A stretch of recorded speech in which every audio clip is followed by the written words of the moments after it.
A más de un año de la adhesión de las universidades nacionales a la Ley Micaela, la UNC avanza en perspectiva de género y abordaje de violencias.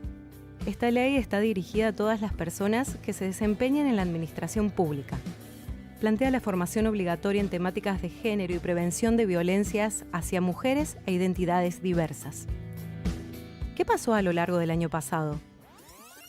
En febrero de 2019, a partir de la iniciativa del rector de la UNC, Dr. Hugo Yuri, quien presidía el Comité Ejecutivo del Consejo Interuniversitario Nacional, se promueve la adhesión de todas las universidades públicas del país a la Ley Micaela. En marzo, la UNC adhiere a la ley con la resolución del Honorable Consejo Superior 208/2019, tras ser presentado el proyecto por la Facultad de Psicología. En abril, en el marco del 81º Plenario de Rectores del CIN, se aprueba la adhesión de las universidades nacionales de todo el país a la Ley Micaela. El caso Micaela nos obligó a pensar nuestra práctica universitaria. En el mes de mayo, la UNC realiza el primer taller diagnóstico para la aplicación de la Ley Micaela. En junio, coordinada por el entonces Programa de Género de la Secretaría de Extensión Universitaria, se inicia la planificación de contenidos de la formación en género destinada a docentes y no docentes, en conjunto con la Mesa de Áreas de Género de la UNC. El resultado de ese trabajo define una doble modalidad de cursado, virtual y presencial. Desde agosto a noviembre se trabajó en 2 comisiones sobre los contenidos. En septiembre, el compromiso de la UNC se profundiza. Se jerarquizan las políticas llevadas a cabo por el programa de género, promoviendo la creación de la Unidad Central de Políticas de Género. El trabajo conjunto con el campus virtual hizo posible que los cursos estuvieran en línea a finales de noviembre. En octubre y noviembre se desarrollaron talleres con personal del área de seguridad que trabaja en la UNC. Y es en diciembre que se realiza el primer taller Ley Micaela en la UNC, destinado a funcionarios y funcionarias de nuestra casa de estudios. Este año, y en el marco del aislamiento social preventivo y obligatorio por COVID-19, se continuó con la formación virtual. En abril finaliza en la UNC la primera edición del curso virtual de formación en género y violencias de género Ley Micaela. De la misma participaron cerca de 11.000 personas, más de 1.300 docentes y cerca de 600 no docentes alcanzaron la certificación en esa primera etapa virtual. A partir de ese momento se lanza la segunda edición del curso. Desde la UNICEPEC seguimos aportando para lograr que esta propuesta de formación llegue a todas las personas que trabajan en la UNC. Porque garantizar una vida libre de violencias de género entre quienes transitamos y habitamos la UNC es promover la igualdad de oportunidades. De esta manera, la UNC, como institución formadora, reafirma su compromiso en la construcción de una sociedad más igualitaria, inclusiva y equitativa, sin violencias ni discriminación. Por una universidad y una sociedad libres de violencias de género.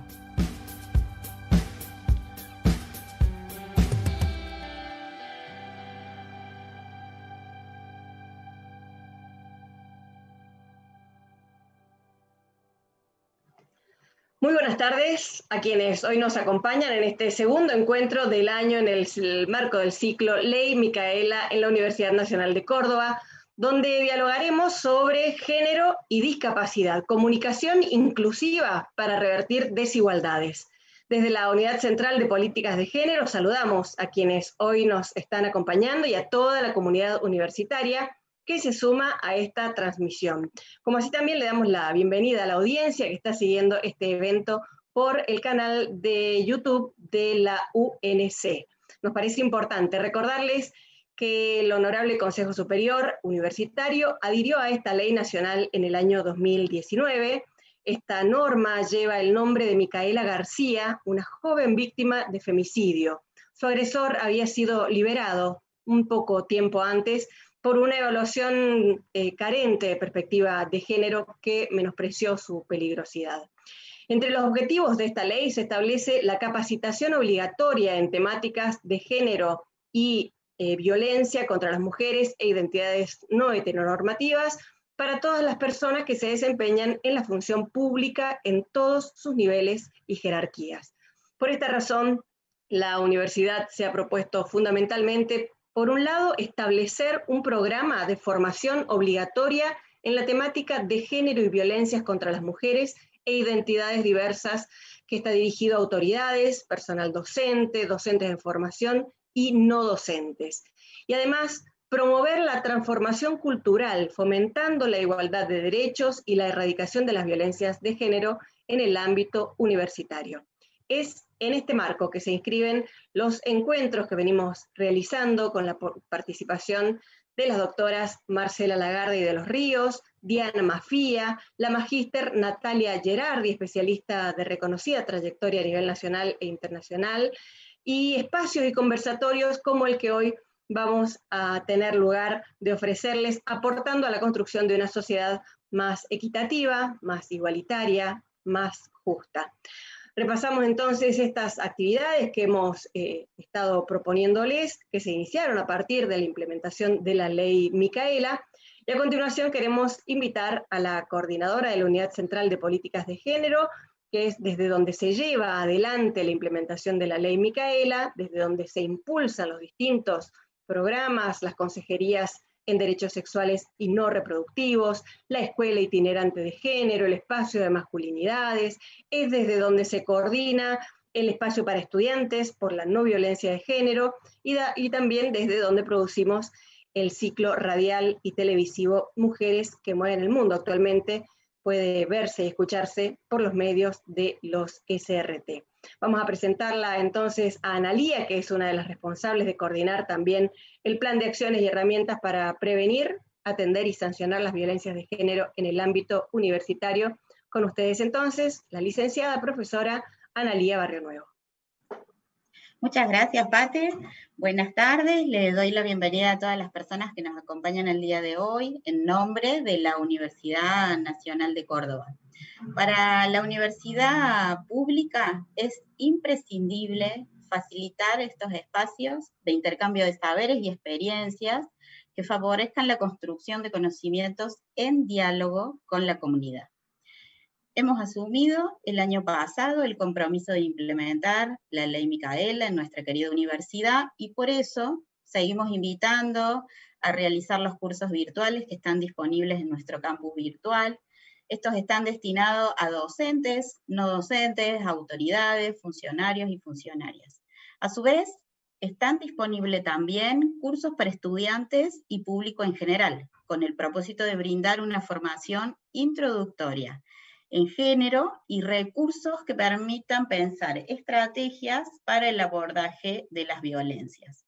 Además, forma parte de esta propuesta una serie de conferencias y charlas, como la que nos convoca el día de hoy. En este año que inicia también en este contexto de pandemia, vamos a continuar tanto con los cursos virtuales como con las conferencias, charlas y conversatorios, y vamos a sumar talleres destinados a cada claustro, donde vamos a trabajar en pequeños grupos con una modalidad virtual, cuyo objetivo es pensar y reflexionar en torno a la incorporación de la perspectiva de género, enfocándonos desde los derechos humanos. Estos espacios de talleres se llevarán adelante considerando el rol donde cada persona se desempeña, teniendo en cuenta la especificidad, tanto de la disciplina como de las funciones y tareas desarrolladas por cada persona. Estos talleres comenzarán con la modalidad virtual y, por supuesto, en la medida de lo posible, que podamos ir de manera progresiva haciéndolos presencial, esa es nuestra intención. Pensamos a esta formación en género como un proceso continuo, donde no solo vamos a cumplir con lo que estipula la ley, sino que además queremos generar instancias como esta donde podamos profundizar en debates y reflexiones que nos permitan interpelarnos, primero a nosotros mismos y luego a la sociedad, a la cultura en la que estamos inmersos, porque queremos transformar de a poco, de manera progresiva, así cada quien desde su rol, queremos propiciar una transformación de esa estructura sociocultural que mantiene aún hoy esas desigualdades de género. Queremos hacer de la vida universitaria una vida libre de violencias de género. Es un honor y un placer enorme compartir este encuentro con quienes nos acompañan el día de hoy y les agradecemos a todas las personas su presencia, su participación y en especial a nuestras invitadas. Muchas gracias. Muchas gracias, Analía. Y antes de presentarla a las invitadas, que también estamos muy contentas de recibirlas, nuestras invitadas para el día de hoy, queremos proponerle a toda la audiencia que a medida que les surjan dudas, consultas, que las dejen en el chat, donde ahí están las compañeras de la Unidad Central de Políticas de Género, apuntando todas sus inquietudes, todos los comentarios que haya, para que al cierre nos demos algunos minutitos para responderlas. Ahora sí, entonces vamos a presentar a quienes nos acompañan. En primer lugar, la magíster Gabriela Weller. Ella es editora de género de los SRT, los servicios de radio y televisión de la universidad. También está con nosotros, con nosotras y nosotres, la licenciada Verónica González Bonet, que es coordinadora de la comunicación de la Agencia Nacional de Discapacidad, y las licenciadas Valeria Torres y Soledad Cuadri, que son integrantes de la Unidad Central de Políticas de Género de la Universidad Nacional de Córdoba. Vamos a comenzar con la presentación que preparó Gabriela Weller. Ella nos va a hablar sobre la comunicación como derecho humano y la perspectiva de género como una herramienta para revisar las desigualdades. Gabriela Weller, como les adelantábamos, es licenciada en Comunicación Social, egresada de nuestra universidad, especialista en Género y Cultura por la Universidad de Chile y magíster en Sociosemiótica sobre el tema Discurso Feminista por el Centro de Estudios Avanzados de la Universidad. Ha trabajado en diferentes medios de comunicación, ha hecho docencia universitaria y comunicación institucional en Córdoba, en Santiago de Chile y en Madrid, y actualmente se desempeña como editora de género de los SRT, además de ser miembro de la red PAR, del Consejo Editorial de la revista feminista El Tajo y del equipo de Educación Sexual Integral de la Unión de Educadores y Educadoras de la provincia de Córdoba. Le damos la bienvenida. Cuando quieras, Gaby, no sé si tenés que compartir primero, si primero saludamos. Primero quiero saludar a quienes se han acercado a esta actividad y agradecer a Analía Barrio Nuevo y a las compañeras y compañeros del equipo de la Unidad Central de Políticas de Género de la Universidad. Es un auténtico honor y reconocimiento para mí estar en este espacio. Espero estar a la altura o por lo menos lograr comunicar lo que quiero decir. Porque en esto de la comunicación inclusiva, muchas veces pensamos que simplemente es ayornar el discurso para hablarle no al masculino universal, sino también a las mujeres, no solo a las mujeres, sino también a la diversidad, a las personas con discapacidad, y en realidad es un desafío mucho más grande que al menos yo no puedo resolver en una sola conferencia. Así que desde ya les pido disculpas por mis limitaciones, que creo que no son otras más que las limitaciones que tenemos todas las personas que vivimos en una cultura patriarcal, que nos ha formateado de esta manera para el sujeto único, para el masculino universal. Pero voy a hacer un intento y gracias otra vez por darme esta posibilidad. Voy a compartir pantalla para que sea más fácil charlar con todos y todas ustedes. Bueno, me convocaron para hablar de la comunicación como derecho humano y de la perspectiva de género como herramienta frente a las desigualdades. Lo primero que me parece que es necesario remarcar es de dónde hablamos, desde dónde nos interesa este tema de la comunicación. Para las feministas, para los estudios críticos, para la propia ley Micaela y por supuesto para la Unidad Central, es imposible pensar la comunicación si no se enmarca dentro de lo que consideramos el derecho a la comunicación como parte de los derechos humanos. Y no nos referimos solamente al derecho a recibir información rigurosa, contrastada, plural, sino también al derecho a hablar, a difundir y y a buscar la información que necesitamos. Ambas cosas son sumamente importantes. Por un lado, desde el paradigma de los derechos humanos, reclamamos que se nos brinde información pertinente, contrastada, pero al mismo tiempo también reclamamos la posibilidad de hablar por nosotras mismas y no ser siempre habladas por otros. Y esto vale para las más diversas y amplias formas de ser. Pensando la comunicación desde el paradigma de los derechos humanos, tenemos que decir que los medios de comunicación se deben manejar siempre en base a principios éticos.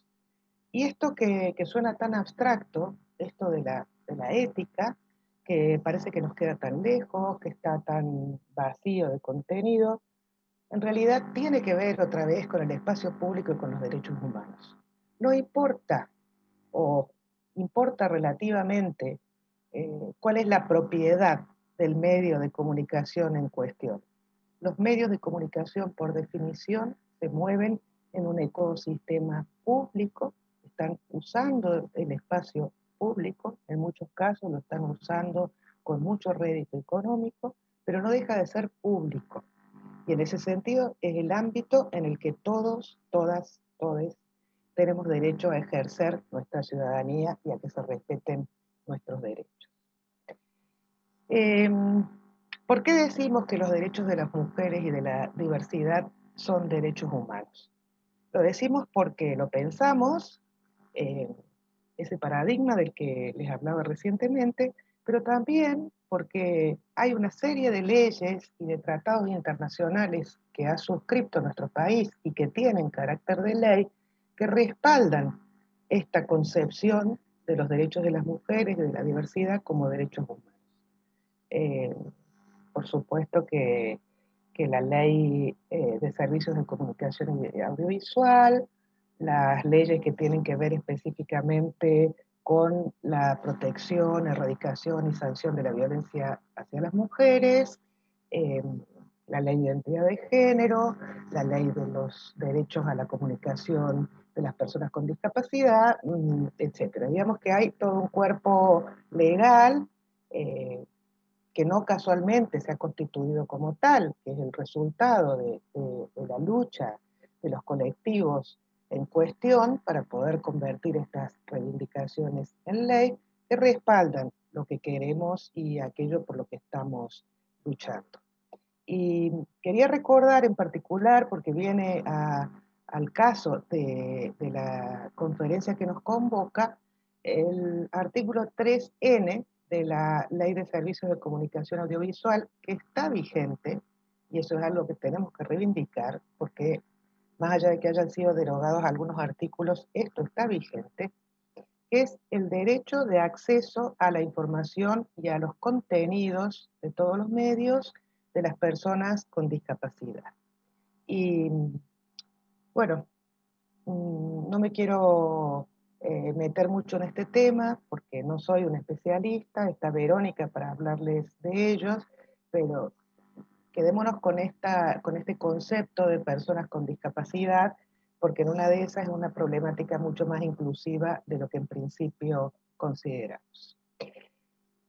Para avanzar en esto de la perspectiva de género, quisiera recordar, contármelo a mí y contarlo para el resto de la gente, cuál es el marco teórico en el que apoyamos todas nuestras reivindicaciones. Y ese marco teórico es el paradigma de los derechos humanos, como decíamos antes, pero también el paradigma de la desigualdad, que es lo que atraviesa absolutamente todas nuestras relaciones.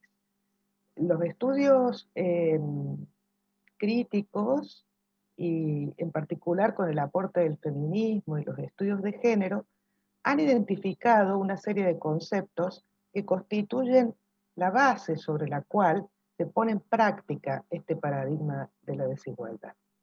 Para decirlo muy rápidamente y plantearlo de alguna manera con cierta progresividad, el concepto de androcentrismo, el patriarcado, el machismo, el sexismo, el capacitismo, y así podríamos seguir con las distintas maneras en que la hegemonía va construyendo aquellos elementos para profundizar o mantener la desigualdad que existe en nuestra sociedad. Bueno, muy rápidamente, repasando estos conceptos, el androcentrismo, como todos sabemos, o todas sabemos, es la mirada del hombre como sujeto universal, pero no solamente la mirada de un hombre en particular, es el punto de vista masculino que atraviesa todos nuestros saberes, toda nuestra cultura, y que da por buenas aquellas investigaciones, por ejemplo, que se han hecho única y exclusivamente desde el punto de vista masculino.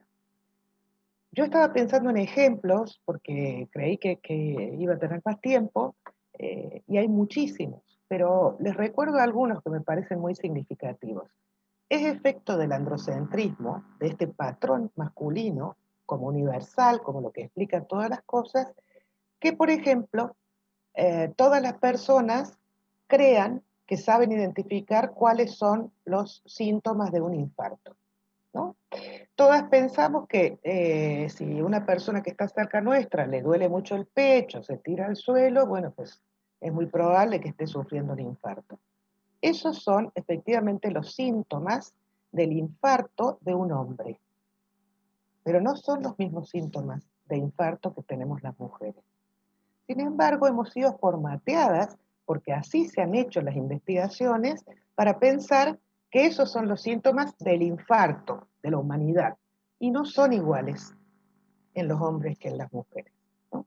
Y lo mismo, los efectos de sentido de otras ciencias, en las ciencias humanas, en los estudios culturales. Si nos dicen, pensemos en el conflicto entre Israel y Palestina, inmediatamente se viene a nuestra cabeza la imagen de las armas, de la guerra, de la ocupación, de los desplazamientos. No sabemos o no recordamos que hace más de 20 años que hay un grupo que se llaman Mujeres de Negro, que están integradas por israelíes y palestinas y que luchan por la paz, y que es la organización de mujeres más importante que hay en ese territorio. Entonces, el androcentrismo nos ha hecho creer al mundo entero que el punto de vista de los hombres es el punto de vista universal. Y además da por buenas todas sus explicaciones, que en realidad se circunscriben única y exclusivamente a las características o a los intereses de los hombres. Bueno, estoy mirando el tiempo, me quiero apurar. El patriarcado quizá es el concepto que todas más conocemos. Ha habido muchas luchas en nuestro país contra el patriarcado, para que se caiga el patriarcado, y porque sabemos que o se va a caer o lo vamos a tirar, como dicen las jovencitas. El patriarcado aparece en el diccionario de la Real Academia Española como el gobierno de los sabios, de los más viejitos, de la tribu, que están en condiciones de darnos los mejores consejos. Bueno, pues no. Ese origen histórico de la vieja antropología, de la antropología androcéntrica, no tiene nada que ver con el funcionamiento del patriarcado tal como lo conocemos hoy. El patriarcado es la urdimbre de cualquier tejido social. El patriarcado es lo que está por debajo de todas nuestras relaciones y que, por supuesto, impone los intereses de los hombres sobre el resto de la humanidad. Y cuando digo los hombres, no estoy pensando en un hombre particular, en un cuerpo particular. Estoy pensando en el estereotipo de la masculinidad, que es lo que se impone al resto de la cultura. Como efecto del patriarcado, uno de los discursos y de las prácticas más comunes y más violentas en nuestra sociedad es el machismo. El machismo es el que hace que un chiste machista se entienda como tal, se entienda como chiste, porque por debajo tiene esa estructura política y cultural que es el patriarcado y se asienta en aquel punto de vista que es el androcentrismo, ¿no? ¿Y qué pasa con el sexismo? El sexismo, para decirlo rápidamente, es uno de los métodos que pone en práctica el machismo y el patriarcado para mantener las cosas tal como están. El sexismo, sobre todo, lo que hace es introducir metodologías para frenar el avance de la diferencia y para seguir manteniendo ese ideal masculino universal sin cuestionamientos, o por lo menos con los menores cuestionamientos posibles. Y del sexismo, como método para mantener esa dominación, se desprenden otros paradigmas que también contribuyen a la estructura desigual de la sociedad, como por ejemplo el capacitismo. El paradigma del capacitismo es otra de los puntos de vista, de los métodos, de los discursos y de las prácticas que tienen por objetivo seguir manteniendo la desigualdad y sobre todo mantenernos la venda en los ojos para que no podamos identificar las más diversas y ricas maneras de ser en este mundo. Digamos que todo este desarrollo teórico del feminismo, de los estudios de género y de todo lo que pretende recoger la ley Micaela para formarnos y no solamente saber más, sino ser cada vez mejores personas en el mundo, hay que tomar una decisión política. O todo es desigualdad, tal como nos lo muestra el mundo actual, o todo puede llegar a ser igualdad si actuamos y trabajamos de otra manera. Ahí está, me parece a mí, nos parece a cada vez más, el valor de la perspectiva de género. ¿Por qué? Porque la perspectiva de género es lo que nos permite visualizar la diferencia, la desigual distribución del poder en nuestra sociedad. Nos permite mirar a la sociedad y tomar cierta distancia, como hacen los niños y las niñas, ¿no? Que tienen ese extrañamiento frente a la vida. ¿Qué es esto? ¿Por qué esto es así? Bueno, la perspectiva de género tiene eso de pureza también, de tomar distancia y decir, no hay nada natural en esto que está pasando. No hay nada natural en esta desigual distribución del poder de nuestra sociedad. Y si somos capaces de ver que hay una desigual distribución del poder, que eso se pone en práctica con muchas injusticias, desde la violencia de género hasta la negación y la invisibilización de cualquier otra manera de ser en el mundo, hay que cuestionarse qué implica, desde la perspectiva de género, la diferencia. La diferencia debe ser uno de los rasgos de la humanidad más ricos que existen. Las culturas no hubieran avanzado si no se hubieran mezclado entre sí. Entonces, la apuesta de la crítica feminista y del paradigma de la igualdad es precisamente no ver la diferencia como desigualdad, no ver la diferencia como jerarquía, sino como una posibilidad de ser iguales dentro de las diferentes maneras de ser. Ya le estoy viendo la cara a nuestra moderadora, me apuro para terminar. Dentro de las luchas cotidianas que damos todas, yo en particular la llevo dando desde muy pequeña por mi situación personal, que como bien nos enseñó el feminismo, no era un problema mío, no era que yo fuera fea o gorda o pobre, no era un problema mío, era un problema político de la sociedad. Hemos avanzado mucho, hemos conquistado muchas cosas con este enfoque de derechos. No hace falta decir que los medios de comunicación ya no hablan más de crimen pasional, hemos logrado instaurar el femicidio. Cada vez es más chocante escuchar en los medios la mató por amor, tuvo un ataque de locura, tenía consumos problemáticos. Bueno, se trata en todos los casos de crímenes machistas que van más allá de ese sujeto en particular que empuñó el arma.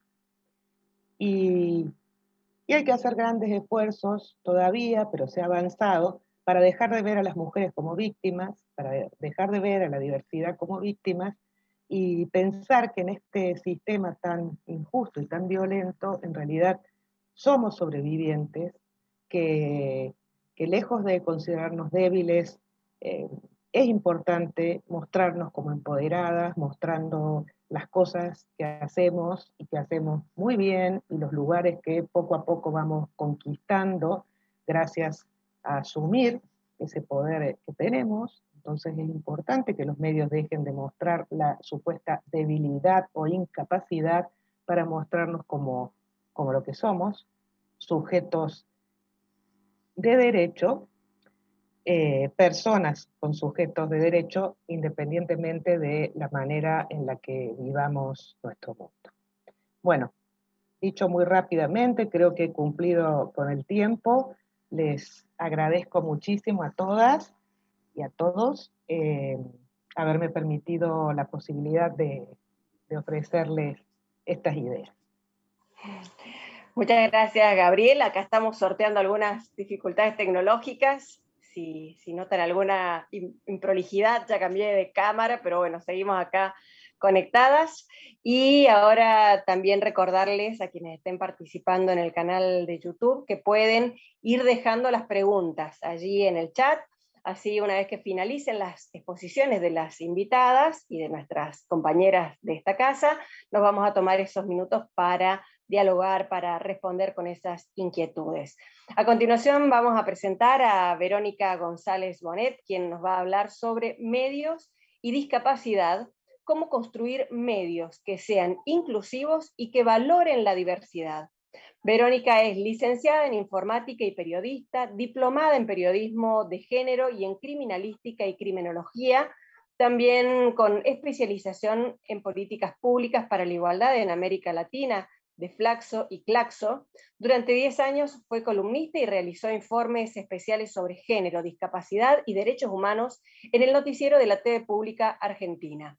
Fue ponente en el Foro Social de Discapacidad y Derechos Humanos realizados en Ginebra en 2016. Integró la Red por los Derechos de las Personas con Discapacidad, REDI, hasta el año pasado, y forma actualmente parte de la Red Argentina de Periodistas de Género. Ella es autora de un manual que hemos valorado muchísimo, un manual de buenas prácticas en comunicación y discapacidad, y de la guía de medios y discapacidad, así como también del documental que estrenó hace muy poco acá en Córdoba, el documental La IRE. Actualmente coordina el área de comunicación de la Agencia Nacional de Discapacidad, donde además es referente en temáticas de género. La verdad, un placer tenerte aquí, Vero. Bienvenida. Un placer para mí que me hayan convocado, así que les agradezco y agradezco también a quienes se hicieron un ratito en sus agendas para acompañarnos en esta tarde. Bueno, como bien decía Pate, vamos a hablar sobre medios y discapacidad, cómo construir medios que sean inclusivos y valoren la diversidad. Y para empezar, tenemos que empezar hablando de la Convención sobre los Derechos de las Personas con Discapacidad, que es un tratado de Naciones Unidas.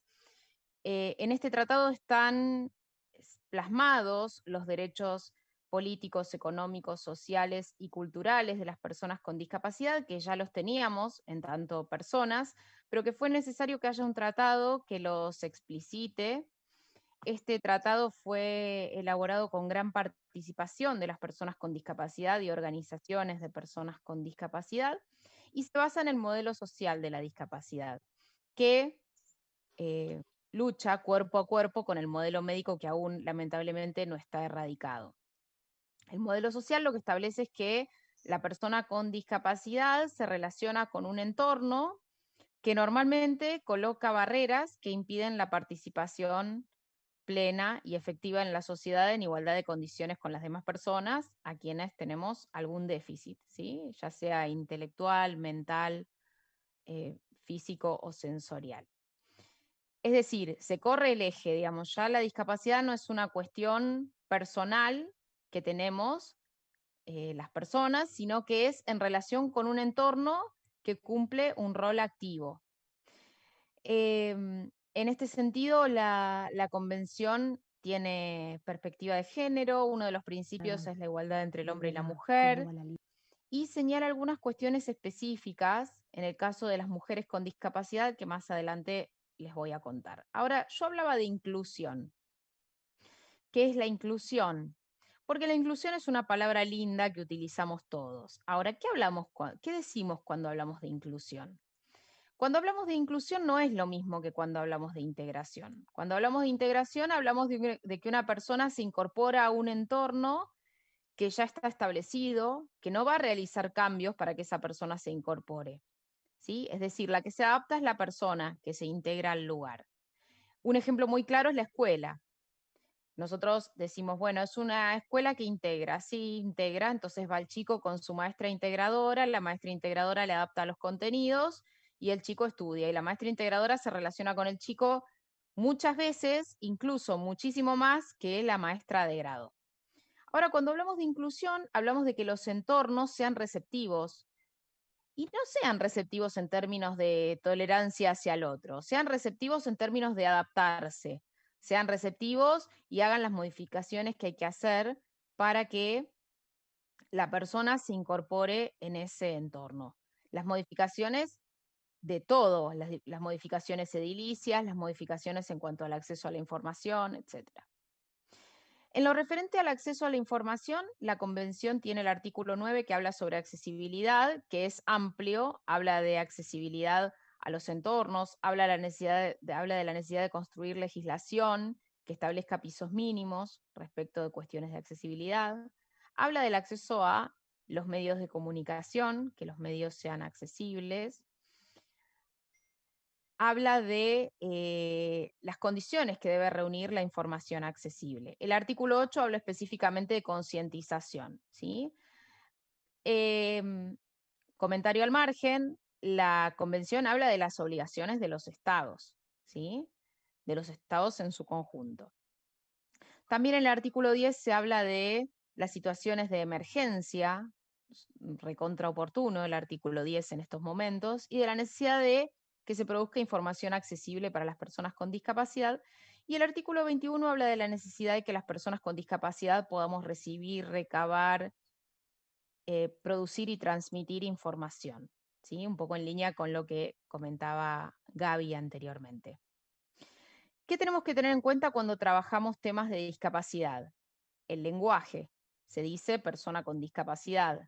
Persona con capacidades diferentes es un eufemismo, igual que persona con necesidades especiales.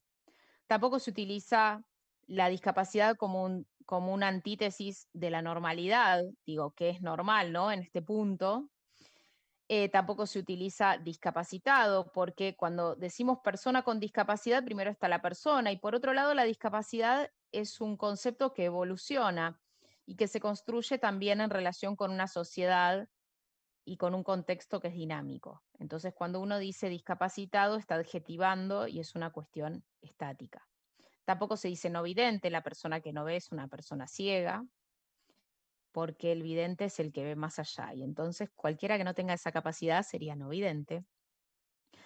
Tampoco es correcto hablar de la discapacidad como insulto. Vieron que muchas veces se dice tal político es loco, es autista, es esquizofrénico. Hoy escuché mucha gente que hacía críticas a las medidas implementadas por el gobierno nacional y se decía que estaban locos, ¿no? Y bueno, en tal caso, pensemos, seamos creativos, pensemos en algún calificativo que sea un poquito más claro y que explicite la inconsciencia de algunas personas, sin hablar de locura, porque en tal caso estamos estigmatizando a las personas usuarias de los servicios de salud mental.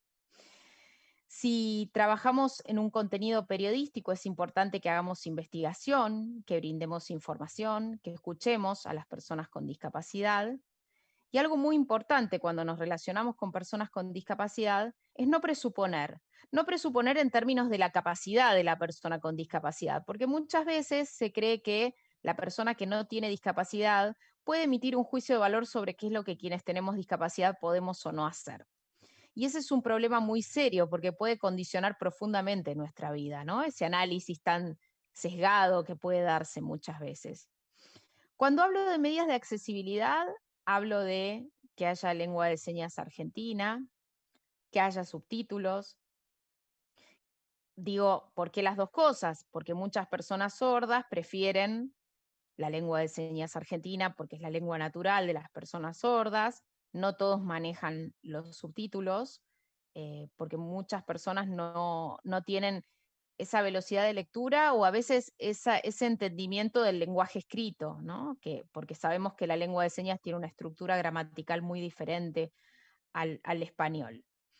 Después, bueno, que haya audiodescripción. La audiodescripción es un relato sobre algo que está ocurriendo, se implementa más que nada en la ficción, en los espacios que hay sin audio, digamos, sin nadie hablando o sin ningún sonido, donde se describe qué es lo que está ocurriendo en una imagen, ¿no? Se puede ver mucho en muchas series actualmente, afortunadamente en Netflix o en algunas otras plataformas. Y la audiodescripción también se puede implementar en lenguaje sencillo para quienes tienen discapacidad intelectual. En el caso de cosas escritas, también se puede implementar el lenguaje claro. Cuando hablamos de lenguaje claro, hablamos de un lenguaje para todas las personas, para la población en sentido amplio, y cuando hablamos de lectura fácil, hablamos de textos específicamente dirigidos para quienes tienen discapacidad intelectual, y no tiene que ver con aniñar el lenguaje o con utilizar palabras más simples, sí tiene que ver con utilizar palabras de uso cotidiano, con desdoblar a veces oraciones largas, con explicar terminología más compleja, con eso tiene que ver, ¿no? Este tipo de adaptaciones. Cuando hablamos de la situación de las mujeres con discapacidad, realmente la situación de desventaja es estructural. En la Convención está el artículo 6, que reconoce las dificultades en el acceso a la educación y a la formación de las mujeres con discapacidad e insta a los estados a aplicar medidas en ese sentido para potenciar a las mujeres con discapacidad. También habla de la especial exposición de las mujeres y niñas con discapacidad de sufrir violencia y malos tratos dentro y fuera del hogar. Esto está claro, aunque muchos todavía se sorprendan. Pero estas violencias ocurren. Y ocurren en sentido amplio. Ocurren cuando una mujer con discapacidad no puede decidir qué ropa ponerse, o qué comida consumir, o a qué hora comer. Ocurren cuando a las mujeres con discapacidad, sobre todo con discapacidad intelectual, se las aleja de sus hijos e hijas, porque hay una justicia que presupone que esa mujer no puede maternar, sin contemplar la posibilidad de que esa mujer tenga los apoyos necesarios. Hay violencia también cuando las mujeres con discapacidad no pueden ejercer sus derechos sexuales y se las esteriliza. Realmente hay muchas situaciones donde las mujeres con discapacidad enfrentan violencia y estas situaciones son naturalizadas normalmente por los medios de comunicación. Yo utilizo a veces cuando doy charlas un artículo periodístico donde habla que una mujer con parálisis cerebral fue violada y que luego, quedó embarazada y luego de la cesárea le practicaron una ligadura de trompas y dice abiertamente con consentimiento de su familia. Y no hay un análisis de si realmente el consentimiento lo tiene que dar la familia, porque no es una práctica de vida o muerte. Y en tal caso, hay que ver si esa mujer podía dar consentimiento de alguna manera. Cuando una mujer con discapacidad es víctima de violencia, enfrenta diversas barreras a la hora de denunciar, y estoy hablando mucho más allá de la accesibilidad, estoy hablando mucho más allá de pensar que tiene que haber un intérprete para que una persona sorda víctima de violencia se pueda comunicar. Estoy hablando de la falta de credibilidad muchas veces, ¿no? Y de a veces la falta de un abordaje integral que entienda algunas situaciones específicas de la discapacidad y de las dificultades que enfrentamos las mujeres con discapacidad. Como les decía, hay prejuicios múltiples en relación con las mujeres con discapacidad y yo creo que uno de los más fuertes es que no se nos ve como capaces de cuidar. Y en eso estamos trabajando muy fuerte con el Ministerio de las Mujeres y en el marco de la Mesa Interministerial de Cuidados, para que no solo se piense en los cuidados contemplando a las personas con discapacidad como cuidadas, sino también como posibles cuidadoras y en ese sentido pensar en qué apoyos pueden ser necesarios para que este rol se pueda desarrollar y que no se delegue en otras personas si es que, obviamente, si es que la mujer con discapacidad desea ejercer ese rol. Yo les traje un tráiler del documental La IRE. IRE es Irene Cuevas, ella es una joven con discapacidad. Yo la conocí cuando estaba trabajando todavía en la televisión pública, ya por 2014.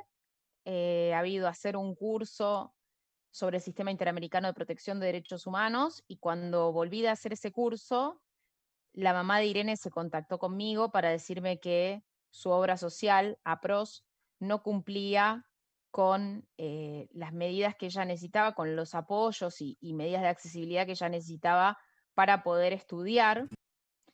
A mí en ese momento, yo era parte de la REDI, en ese momento se me ocurrió que quizá una medida cautelar podía ayudar, dado que se había agotado la instancia interna.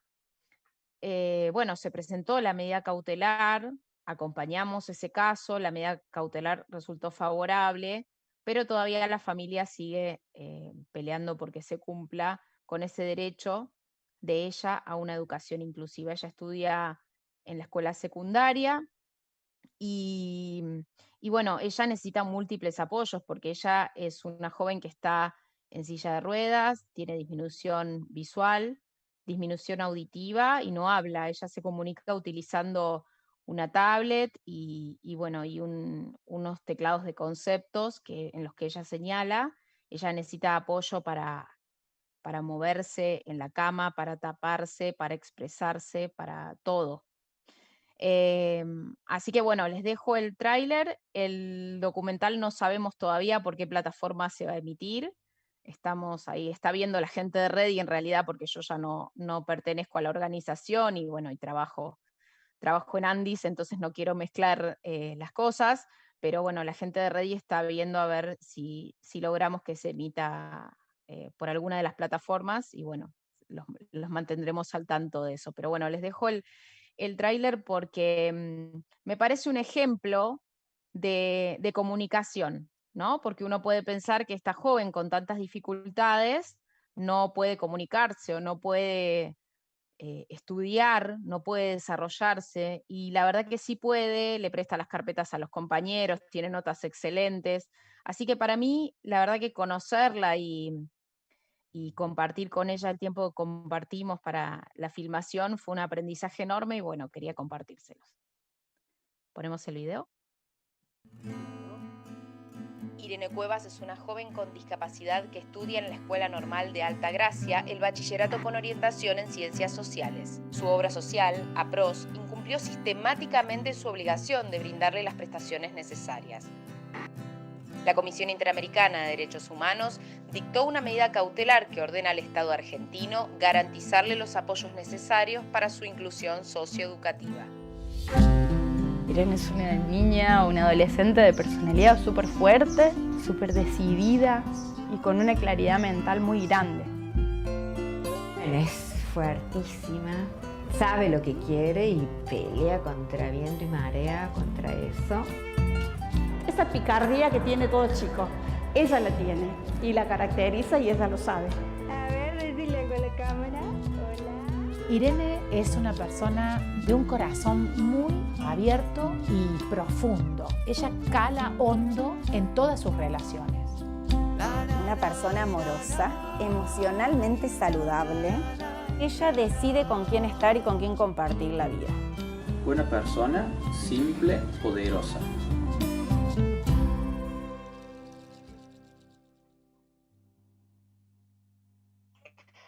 Muchísimas gracias. Vamos a buscar ese material seguramente. Muchas gracias, Vero, por tu exposición. Antes de seguir, queríamos pedir disculpas a mucha gente que tenía el link que inicialmente enviamos. Lamentablemente nos comunicaron desde el área de comunicación que había una sesión especial del Consejo Superior y por eso es que hemos modificado a último momento el link desde donde estamos compartiendo esta charla.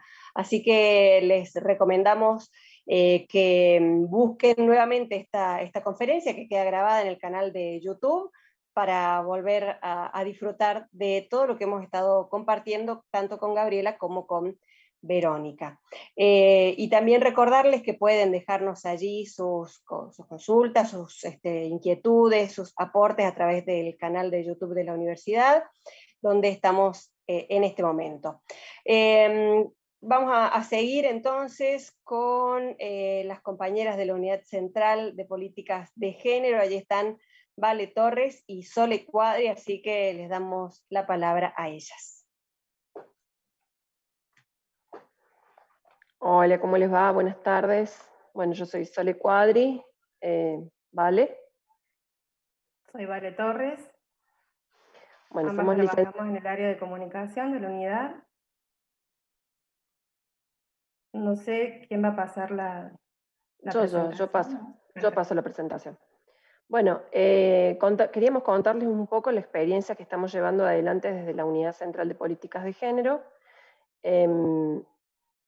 Para, bueno, contarles un poco lo que venimos haciendo desde el primer momento en que, bueno, se jerarquizó el área de la Unidad Central de Políticas de Género, después de haber sido durante muchos años, desde el 2007, programa de género.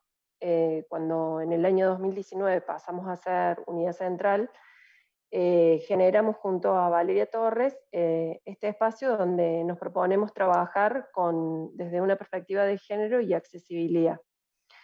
Estos son, bueno, nuestros principios dentro del área para poder trabajar. ¿Vale? ¿Querés? Sí, con respecto a lo que significó crear el área de comunicación, tuvimos en cuenta dos principios fundamentales que tenían que transversalizar a toda la generación de los productos comunicacionales y toda la información que íbamos a disponer en los entornos virtuales. Entonces, por eso que adoptamos como principio la utilización del lenguaje inclusivo y la accesibilidad comunicacional, tanto en el diseño de los diferentes productos comunicacionales, como en la información que se dispone en los entornos virtuales institucionales, incluidas las redes sociales que utilizamos. La siguiente. Es importante destacar, ¿vale? Déjame que lo diga. Nosotras en la universidad tenemos una reglamentación, una resolución en realidad, que es la 1095 del 2019, que nos habilita la utilización del lenguaje inclusivo en todo lo que son comunicaciones oficiales y administrativas. Esta resolución se puede encontrar en el digesto de la universidad o en la misma página de la Unidad Central de Políticas de Género. Perfecto. Nosotros tenemos, bueno, en esta diapositiva lo que vemos es la cantidad de canales de comunicación que generamos a partir del año pasado. Si bien tenía una página web el programa de género, lo que hicimos fue refuncionalizarla, dinamizarla y tratar de orientarla hacia lo que es la perspectiva de género y discapacidad, y de accesibilidad comunicacional. La página actualmente se encuentra ubicada en un espacio prioritario dentro de lo que es el menú de opciones dentro de la página de la universidad, y además en el marco del aislamiento social preventivo y obligatorio del año pasado, generamos las redes sociales de Facebook y de Instagram. Además, bueno, contamos con un canal de YouTube donde cargamos todos los materiales de comunicación que se generan, tanto dentro de lo que son el ciclo de conferencias que se lleva adelante en el marco de la aplicación de la Ley Micaela, como del programa Mujeres que Mueven al Mundo, que actualmente se está transmitiendo por radio en la 102.3. Todos los materiales que nosotros generamos, que nosotras generamos desde la Unidad Central de Políticas de Género, cuando los cargamos dentro del canal de YouTube, les agregamos el subtitulado, y en el caso, bueno, de estas conferencias tienen obviamente la interpretación de lengua de señas. Esto nos permite también brindarle información e instrumentos a otras áreas de prensa y de comunicación de las unidades académicas del área central, con quienes mantenemos un constante diálogo, y muchas veces asesoramiento también en cuestiones de comunicación desde una perspectiva de género y accesibilidad. Es importante destacar que desde el primer momento, cuando planteamos la posibilidad dentro del área de poder orientar la comunicación hacia una perspectiva de género y accesibilidad, hubo una disposición por parte de quien es hoy la coordinadora, Analia Barrio Nuevo, y eso me parece que tiene que ser como, uno tiene que contar con el apoyo por parte de quienes están dirigiendo las políticas públicas, para que sea una política también decisiva dentro del área. Entonces, nosotros contamos, por ejemplo, ahora cuando uno habla en pensar en una interpretación de lenguas de señas, tiene que tener en cuenta, por ejemplo, lo presupuestario. Y ese tipo de cosas son cuestiones a las que uno no les tiene que tener miedo, sino que tiene que abrirse para poder pensar en la posibilidad de brindar mayor herramientas para que la información llegue a una mayor cantidad de personas. Bueno, respecto del lenguaje inclusivo, como les decíamos, nosotros tenemos una resolución dentro de la universidad que también nos permite trabajar con esto que muchas veces genera tensiones en la sociedad, pero que nos permite no solo incluir a todos los géneros dentro de lo que son las comunicaciones que se emiten, sino que además evitamos los prejuicios y seguir estereotipando y discriminando a las personas y a los colectivos. Esto a nosotras nos ha facilitado y nos ha posibilitado participar en algunas acciones bastante interesantes, como por ejemplo asesorar al área de informática de la universidad en relación a manuales, ¿sí? A manuales de generación de usuarios y usuarias del sistema de correo electrónico de la UNC. Entonces, ahí en esta placa, por ejemplo, nosotros vemos unos pequeños extractos del documento que le devolvimos al área de informática, donde ellos en un Word nos mandaban cuál era el manual, y en color rojo íbamos haciendo los aportes, y en color azul está lo que estaba escrito antes. Entonces el documento decía, por ejemplo, en esta primera parte decía, correo electrónico, teniendo en cuenta que el sistema guaraní se comunica con los estudiantes por medio de este usuario, UNC, es por ello que es importante realizar los siguientes pasos indicados en el correo UNC. Y nosotros lo que hicimos fue adaptar hacia una perspectiva de género, atendiendo también a que nosotros en la universidad tenemos la reglamentación 911, entonces hay muchas personas que pueden sentirse discriminadas por el lenguaje que se utiliza en algunas documentaciones. Y la propuesta que nosotros le hicimos fue, considerando que el sistema guaraní se comunica con quienes estudian en el ámbito de la universidad por medio de esta cuenta UNC, es importante realizar los siguientes pasos indicados en el correo electrónico UNC. Entonces, de esa forma lo ampliamos a un lenguaje universal. En el siguiente fragmento de ese mismo documento se puede leer, dice, una vez verificados tus datos personales por parte del administrador, decía, recibirás un nuevo correo similar al que vemos en la imagen para elegir tu usuario UNC. Allí deberás hacer clic en elegir usuario UNC para continuar en el proceso. Nosotras obviamente hicimos una pequeña adaptación a ese texto. Ustedes ven que son mínimos los cambios que hay que hacer, y en realidad lo que hay que hacer es un juego de palabras. Siempre decimos de que el español es muy versátil en este tipo de cuestiones, pero es cuestión de hacer un pequeño ejercicio. Y la modificación que hicimos al texto es, una vez verificados tus datos personales en el área de administración de tu dependencia, recibirás un nuevo correo similar al que vemos en la imagen para elegir tu cuenta UNC. Allí deberás hacer clic en elegir cuenta UNC para continuar con el proceso. Bueno, ven que es mínimo el aporte, pero que es un aporte que es sustancial a la forma y a quienes estamos incluyendo en la comunicación que estamos desarrollando. Además, obviamente, Vale, vos por favor, cuando quieras hacer aportes, no tenés más que interrumpir, porque yo me pongo nervioso y empiezo a hablar. En la siguiente placa lo que vemos es cómo nosotras utilizamos tanto en las notas web de la universidad, porque en esto no tenemos que tener miedo, es decir, si no tenemos forma de mencionar de manera universal, podemos utilizar el masculino y el femenino. Entonces, en este primer apartado de una nota que está colgada en el portal de la unidad central, se puede ver, dice, cerca de 100 funcionarios y funcionarias de la Casa de Trejo participaron ayer de un conversatorio en el marco de la Ley Micaela en la UNC.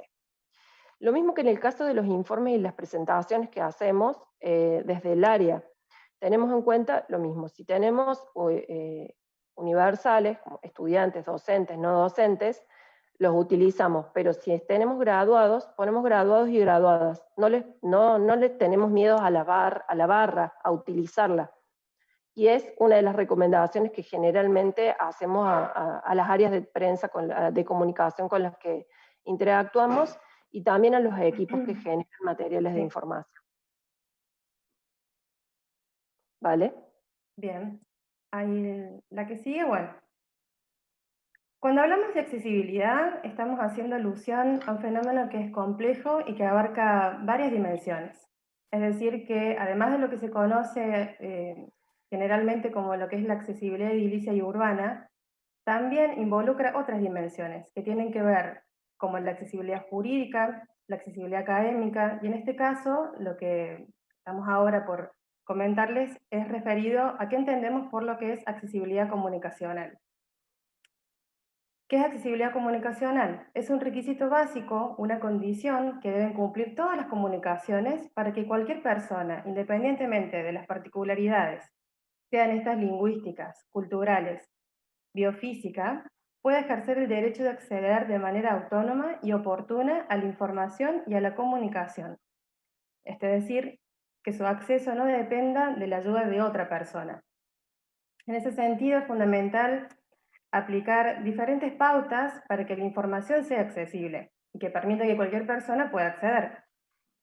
Teniendo en cuenta el contexto en el que nos está atravesando aún más la virtualidad, tenemos que tener en cuenta que cualquier persona puede acceder más allá del dispositivo que utilice, es decir, sea un celular, una tablet, una notebook, que utilice el mouse o que utilice el teclado para poder navegar, interactuar en el entorno, es decir, poder garantizar el acceso a la información y a la comunicación. Acá lo que le estamos compartiendo es una captura de una imagen del video de Ley Micaela, lo que proyectamos al principio, donde se puede ver que está la imagen del intérprete y también el subtitulado. Un subtitulado que también, además, cuenta con un contraste adecuado para que sea también de fácil lectura para todas las personas que accedan a la información de esta manera. La siguiente, perfecto. Acá lo que le vamos a empezar a describir son una serie de acciones que hemos venido desarrollando desde la Unidad Central de Políticas de Género. En la primera que vamos a mencionar tiene que ver con las modificaciones que se hicieron en la página web de la unidad. ¿Sole? Sí, en la página web, nosotros, bueno, una persona cuando hace administración de páginas web tiene ciertos campos que están por detrás. Ustedes ven, aquí tienen dos imágenes. En la imagen de arriba se puede ver la nota directamente dentro de lo que es el portal. Y en la imagen de abajo es el campo que uno tiene, los campos que uno tiene que rellenar para poder brindar la información a esa imagen que se está proyectando en la página web. Entonces, tenemos un nombre de la imagen, ¿cierto? Que eso va siempre, pero además tenemos un espacio donde nosotros, si pasamos el cursor por arriba de la imagen en la nota, vamos a poder observar cierta información que nos dice en primera instancia de qué es esa imagen. Además, bueno, la imagen cuenta con un título que generalmente es similar a lo que dice el cursor cuando uno pasa por arriba, y además hay información que se utiliza muchas veces en los lectores de pantalla y que permite describir la información. Entonces, nosotros en esta imagen, cuando pasamos con un lector de pantalla, la imagen muestra, es decir, en esta imagen se pueden ver una imagen de una reunión de Zoom. Entonces, eso le brinda más información a quienes están utilizando algunos instrumentos para hacer lecturas de pantalla de manera particular. Pero esa información no solamente se puede utilizar, se puede hacer dentro de lo que son las páginas web, casi todas las páginas web, algunas un poco de manera más sofisticada y otra un poco más fácil, nos permiten brindar o sumar esa información. También se puede hacer dentro de lo que son las redes sociales. Entonces, nos lleva un poco más de trabajo. Es un ejercicio también que tenemos que hacer, pero es un ejercicio que vale la pena. Vale, ¿querés? Sí. Sí, nada, no quería interrumpirte, me parece que esto es importante y por ahí no se conoce mucho. Estas son pautas que se han venido generando, seguramente, pero también están más al tanto y demás con respecto a estas pautas que son internacionales, que tienen que ver con la accesibilidad web y que de alguna manera hace de que cada vez más se vaya accesibilizando la información, ¿sí? Estamos hablando de pensar en diferentes pautas que se tienen que aplicar cuando se publica una información en un entorno virtual, en este caso una página web, para que de esa manera la persona pueda acceder a esa información. Bien. Acá, por ejemplo, todo lo que tiene que ver con las redes sociales. Nosotros lo que hicimos, como les comentábamos antes, nosotros tenemos lo que es la página de Facebook y también tenemos el perfil de Instagram. Entonces lo que hacemos es diversificación de formatos. Quiere decir con esto que en algunos casos donde la información esté dispuesta solamente, por ejemplo, en audio, tratar también de que esté en otros formatos, en texto plano. De esta manera también tratamos de que justamente haya diferentes formatos para poder acceder a la información.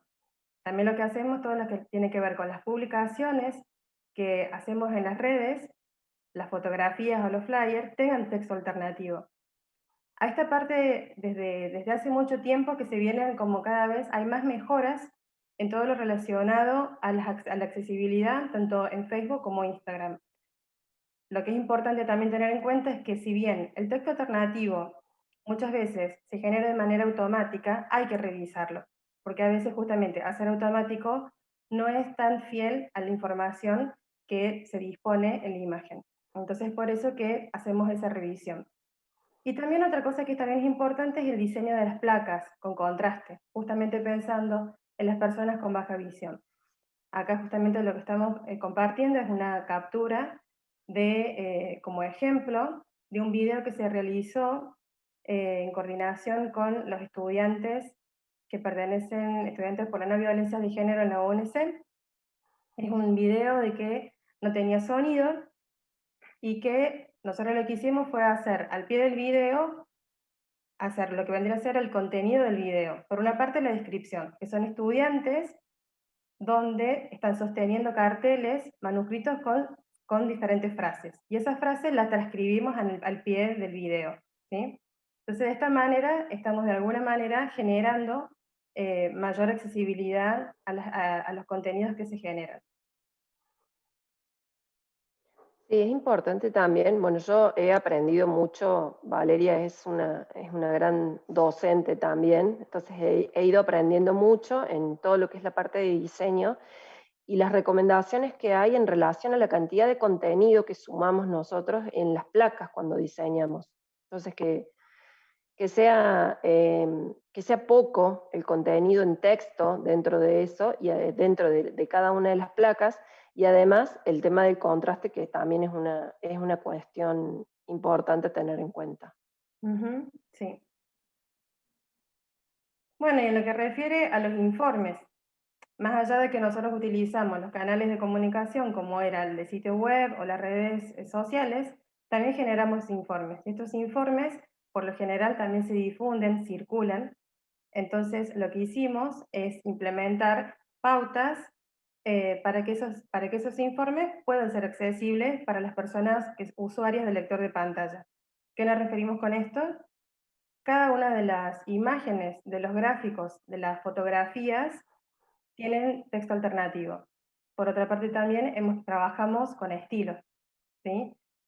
Trabajar con estilo tiene que ver también con brindar más accesibilidad para las personas usuarias del lector de pantalla, pero también para el resto de las personas de que accedan a esta información. Por ejemplo, en esta captura que lo ponemos como ejemplo, valga la redundancia, es de un informe de gestión del año 2019 del Plan de Acciones. Ahí podemos ver de que es un índice, una captura del índice del informe, que está realizado con hipervínculo. Esto, digamos, es una de las tantas pautas de que tenemos que tener en cuenta al momento de diseñar un documento para que sea accesible. Muchas de las pautas que nosotros implementamos para que, por ejemplo, se genere un documento, en este caso un informe, tienen que ver con trabajar desde las funciones de un procesador de texto. Por ejemplo, si queremos hacer una tabla, que sea a través de la función de tabla. Si queremos realizar a través de lo que vendría a ser una enumeración de elementos, que sea a través de la función lista, por dar un ejemplo, ¿no? Entonces, no es necesario por ahí ser tan especialista al momento de querer poder generar productos comunicacionales que sean accesibles. Es importante también, bueno, este es uno de los primeros informes que preparamos, pero actualmente estamos trabajando en articulación con el área de diseño del área central de comunicación, y se está trabajando con InDesign, que también es del paquete Adobe, y que nos permite también agregar algunas cuestiones en relación a lo que es la accesibilidad comunicacional a los documentos. Otra cuestión interesante es el trabajo que hicimos, que también todo esto es,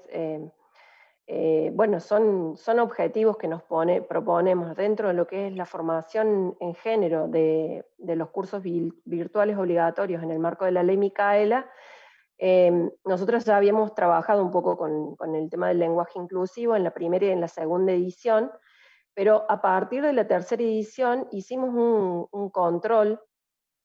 Nos hicieron un chequeo de accesibilidad, vendría a ser, hicimos una revisión de todo el curso, y le agregamos algunas cuestiones en relación, por ejemplo, los videos producidos por la UNC con voz en off, que no tenían subtítulos, por ejemplo, que no había posibilidades de poner subtítulos, le pusimos la descripción, le pusimos descripción no solamente a ellos, sino también a los gráficos que se encontraban dentro de los videos. Y además en los materiales complementarios sumamos materiales, es decir, sacamos algunos materiales que estaban porque no teníamos forma de poder compartir subtítulos, los cambiamos por otros materiales que sí tienen, y con voz en off, preferentemente en español. En el caso de que no contaran, obviamente hicimos las transcripciones de esos materiales al pie del video también para que las personas pudieran acceder a toda la información. Y obviamente que todo lo que son materiales de lectura llevan imágenes y gráficos con subtítulos. Entonces, con descripciones, cosa de hacerlo lo más accesible posible, pero entonces nosotros acá estamos hablando de esas dos intersectorialidades, que son la de género y la de accesibilidad dentro de lo que es lo que son los materiales de la Ley Micaela. Bien. Vale. Bueno, y como para ir finalizando, compartirles de que es necesario poder indicar de que el plan de accesibilidad comunicacional de la unidad es progresivo, es decir, pretende avanzar en un proceso de accesibilización de la comunicación institucional de manera gradual, que involucre la revisión de las modalidades de producir, de transmitir, de comunicar y también de disponer la información. Es por eso de que toda esta serie de acciones que venimos realizando, aún nos falta muchísimo todavía para seguir accesibilizando la información, pero es nuestra idea poder hacerlo posible.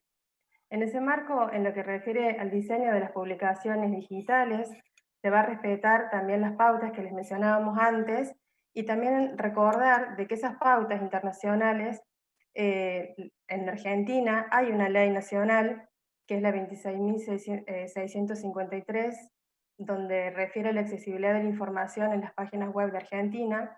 Entonces ahí también está referido todo lo que tiene que ver con cómo hacer contenido accesible, ¿no?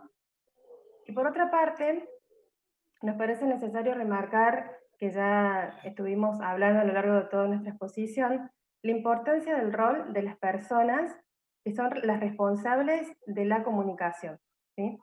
Teniendo en cuenta que, por una parte, incorporar el lenguaje inclusivo y la accesibilidad comunicacional no debe considerarse como una carga adicional, ¿sí?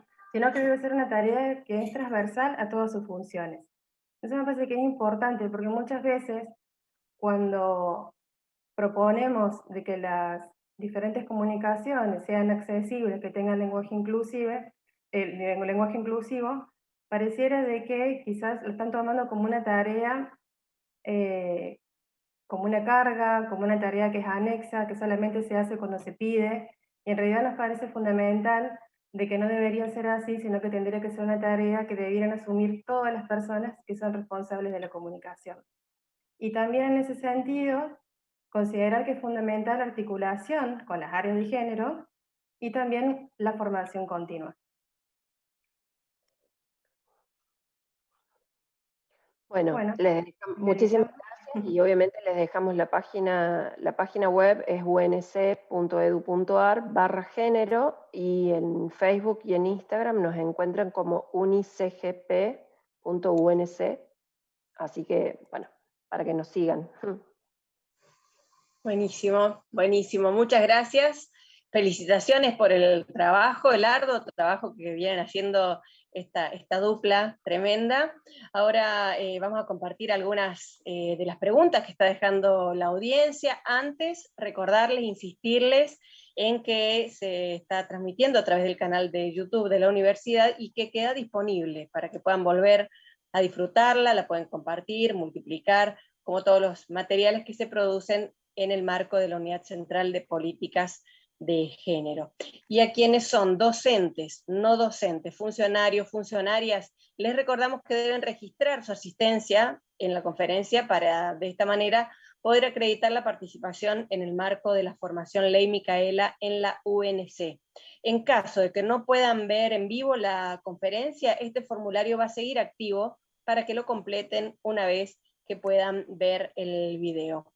Ahora sí tenemos algunas preguntitas, a ver, me acomodo un poco la pantalla para poder transmitirles algunas de las preguntas que llegaban. Un segundito por acá. Teníamos para Gaby Weller una primera pregunta que era sobre si puede desarrollar un poco más a qué se refiere con sexismo.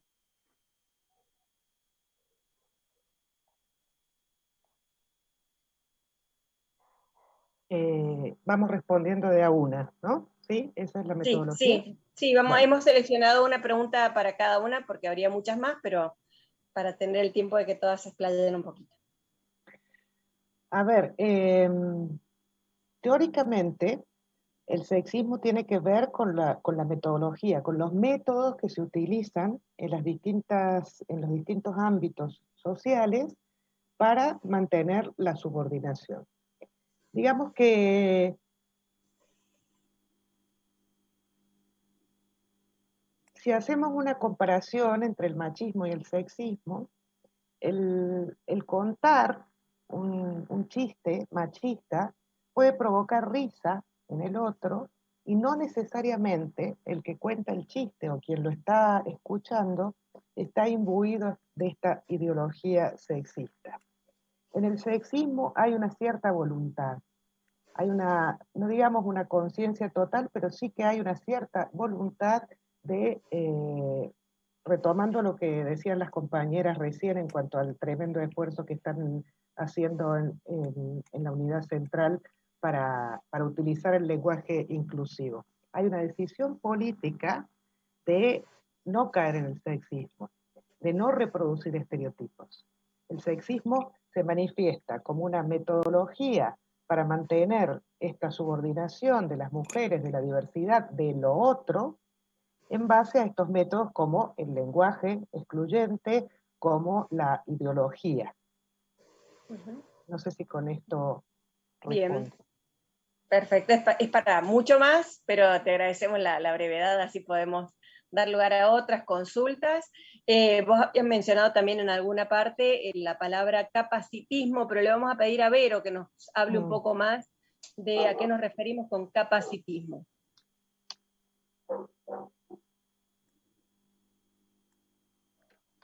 Bueno, el capacitismo tiene que ver con ver a la discapacidad como un disvalor y analizar a la persona en función de lo que esa persona puede o no hacer. Y muchas veces el puede o no hacer viene bastante condicionado por la idea que tiene la otra persona, ¿no? No por lo que realmente se pueda o no hacer.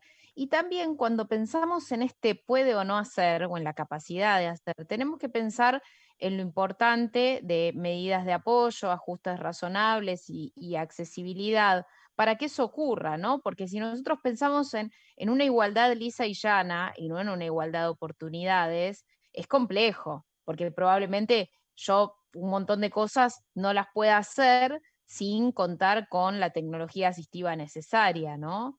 Entonces, el capacitismo tiene que ver con eso, ¿no? Con ver a la discapacidad como un disvalor y con pensar en las capacidades como algo estándar, con que hay una sola manera de hacer las cosas. Perdón, Vero, si me permitís, yo lo puse como ejemplo, como una manifestación más de las dificultades, en algunos casos, y de las voluntades en otros, para seguir haciendo de la diferencia una jerarquía. Y por eso hablamos de sexismo, capacitismo, por esta voluntad / incapacidad de ver la riqueza de los matices de las muy diferentes maneras de ser, ¿no? Es que claramente, porque termina siendo limitante. Pensemos, no sé, pensemos en dos periodistas, por ejemplo, vamos Pate y yo a buscar un trabajo. Lo más probable es que la contraten a ella, porque a priori van a pensar, no, Verónica no puede cubrir un incendio, no puede cubrir una marcha, lo cual es real. El tema es cuántas cosas sí yo podría hacer, ¿no? Digo, es un ejemplo bien concreto. Claro, seguro. Bueno. Y para Sole o Vale les están preguntando a dónde se descarga el material del Manual de Comunicación Inclusiva y también algo sobre alguna opinión en relación con la utilización de las palabras, en las palabras de la letra E en reemplazo de O o A. Bueno, el manual se descarga de la Facultad de Lenguas, de la página web de la Facultad de Lenguas, pero lo vamos a poner a disposición también dentro de la página web de la Unidad Central de Políticas de Género para que esté a disposición. Y en relación a la utilización de la E por la A o la O, bueno, el lenguaje está obviamente en un proceso de transformación, ¿no? Sabemos de que el lenguaje no es algo que esté cerrado a modificaciones, pero nosotras seguimos utilizando masculino y femenino y estamos empezando a implementar que es en realidad no es lo que se recomienda, pero estamos empezando a implementar también el uso de la E, pero sin invisibilizar el uso de la A y la O también, ¿no? Perfecto. Bueno, daría para mucho más, siempre nos quedamos con ganas, pero sabemos que son estos minutos tan valiosos que nos dedicamos para reflexionar sobre estos temas. Antes de irnos queremos aprovechar para agradecer la tarea de la Prosecretaría de Comunicación de la Universidad Nacional de Córdoba, especialmente a quienes están hoy garantizando esta transmisión, al equipo del Centro de Producción e Investigación Audiovisual, y también es importante mencionar que esta conferencia cuenta con interpretación de lengua de señas argentinas en el marco de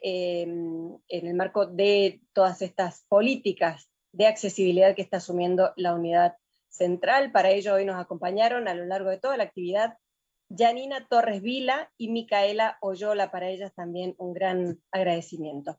Saludamos a todas las personas que han hecho posible este encuentro, a todo el equipo de la Unidad Central de Políticas de Género, al personal jerárquico y administrativo, y a todos y a todas ustedes que nos han acompañado. Nos despedimos hasta nuestro próximo encuentro. Muchas gracias.